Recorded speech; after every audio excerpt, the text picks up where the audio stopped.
Hey everyone, I'm Jacob Castro and welcome to another video here on Jacob's Aquarium. Hope you guys are doing good, hope your tanks are doing good as well, and I hope you guys are excited as much as me for the big reveal video coming up next week.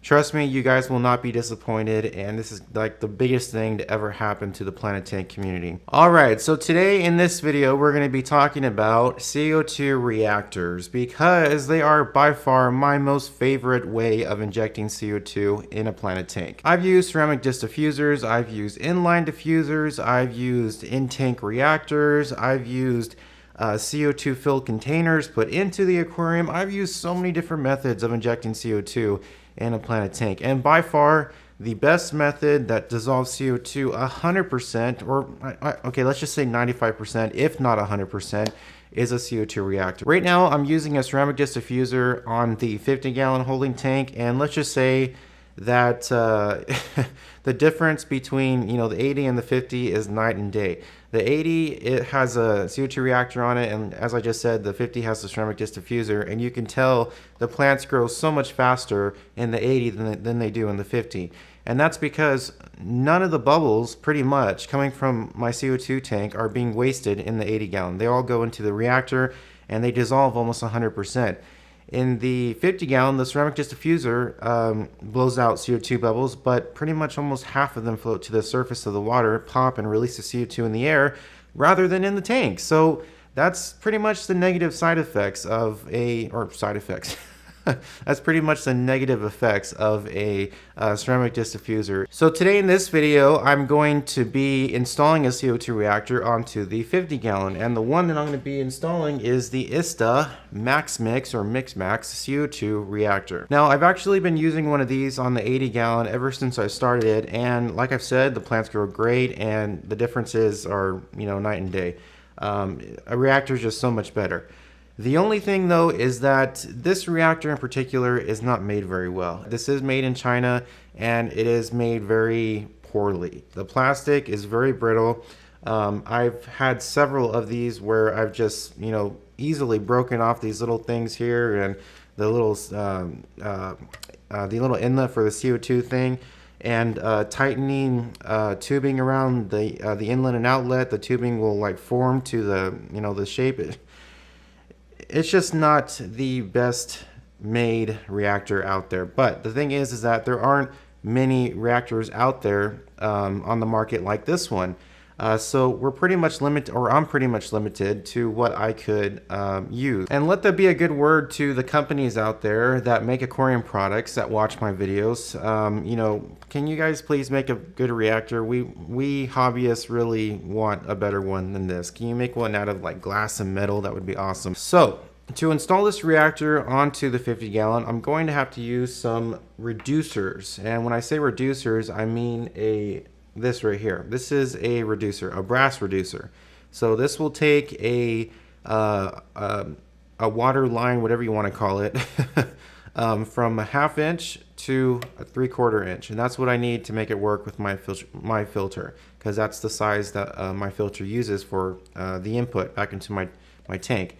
Now, if you have a bigger canister filter, that uses 1-inch tubing or even bigger than that, or 2-inch tubing, this can be very, very challenging to get it to work with your system, if not impossible.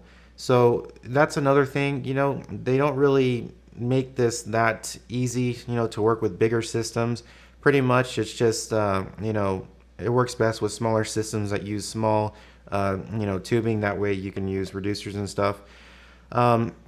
So that's another negative thing. I guess it's not that versatile. You can only use it for small filtration systems.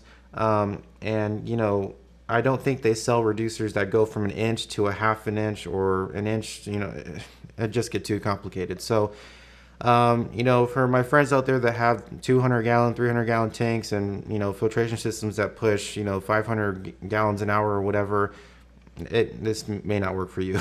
Just your system is just too big, unfortunately.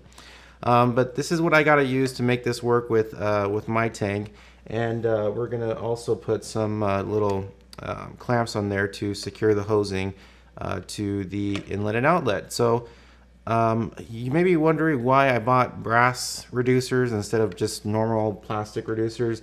These were the only ones that they had in stock at the time on Home Depot's website, so these are the ones I bought. I didn't want to wait 3 weeks till they had the plastic ones because I just want to get this, done and over with. So that's why I got the brass ones. So let's go ahead and get started. It's just pretty straightforward, and like I said, all you need is basically to install this is some clamps, a reducer, and the reactor, of course. And that's only if you're using this with a filtration system that uses a 3/4 inch input back into your tank. Anything bigger than that will require different methods of, plumbing, different plumbing parts that you will not see in this video. But this is pretty much, you'll get the sense of how you'll need or what you'll need to install this on your tank. All right, so let's get started. So first we'll start by applying some silicone to the reactor's bottom cap, and in particular on the cap's threads.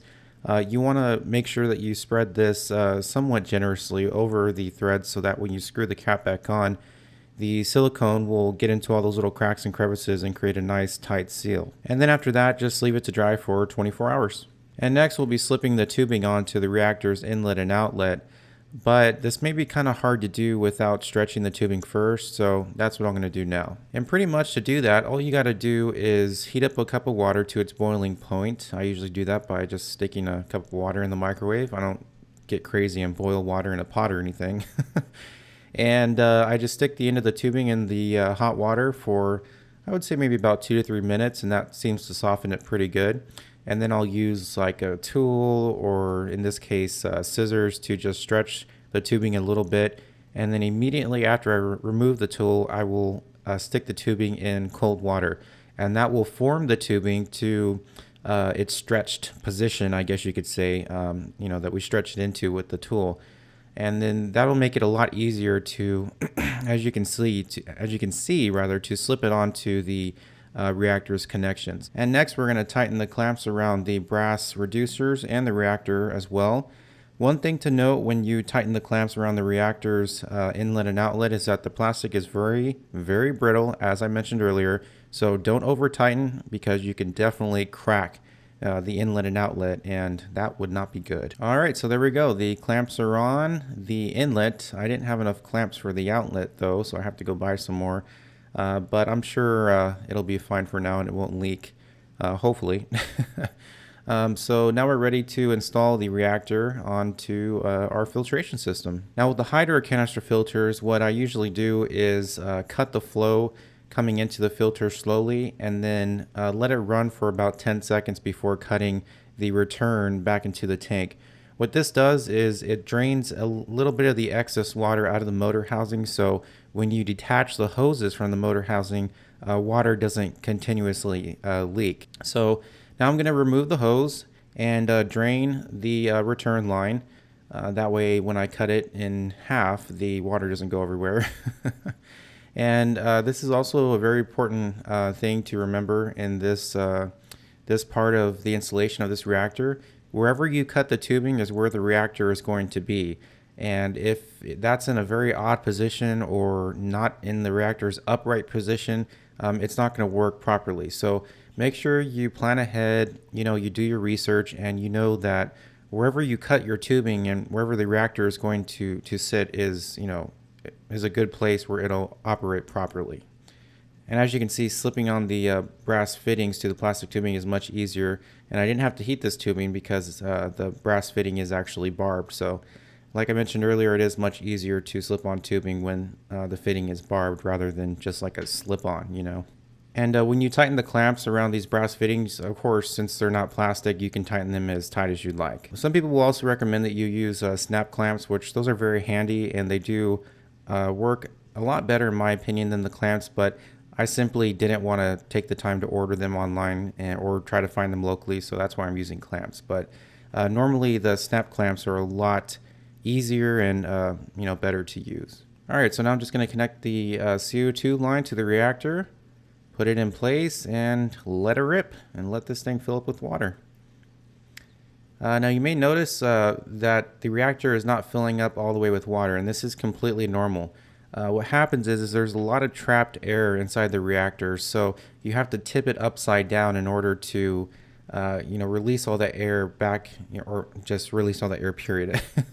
And if you have short tubing, or if your return line is not that long, this can be kind of challenging. So I recommend giving your reactor a little bit of slack from your filter, so that whenever you do water changes or you turn your filter off and the reactor gets a lot of air in it, you can easily turn it upside down to release all that air. But yeah, that's all you got to do, and pretty much only every time you turn the filter off or do maintenance or whatever. So that's pretty much it. The reactor is installed. It's working great. It's dissolving CO2 a lot better into the 50-gallon tank, much better than the ceramic disc diffuser was. And I just hope that someday some company that makes aquarium products will come out with a much better reactor, because simply put, this thing it works, but it's a piece of crap. It's made out of really cheap plastic, and it's not the most appealing as well. Hopefully a company will come out with something better, because what we have right now for CO2 reactors just absolutely sucks. Thanks everybody for watching this video. I really appreciate it. I hope you guys enjoyed it, and if you have any further questions, feel free to leave a comment and I will do my best to help you out and answer any questions that you guys may have. And stay tuned for the big reveal video coming up next week. We got a lot of stuff to talk about. I can't wait to share with you guys all this exciting news about what's happening to the Planet Tank community here in America, and these amazing new products that I have to show you guys and make available to you guys. You guys are just going to be blown away, so stay tuned for that. Thanks again everybody for watching this video. I really appreciate it. Have fun with your tanks, and I will see you next time.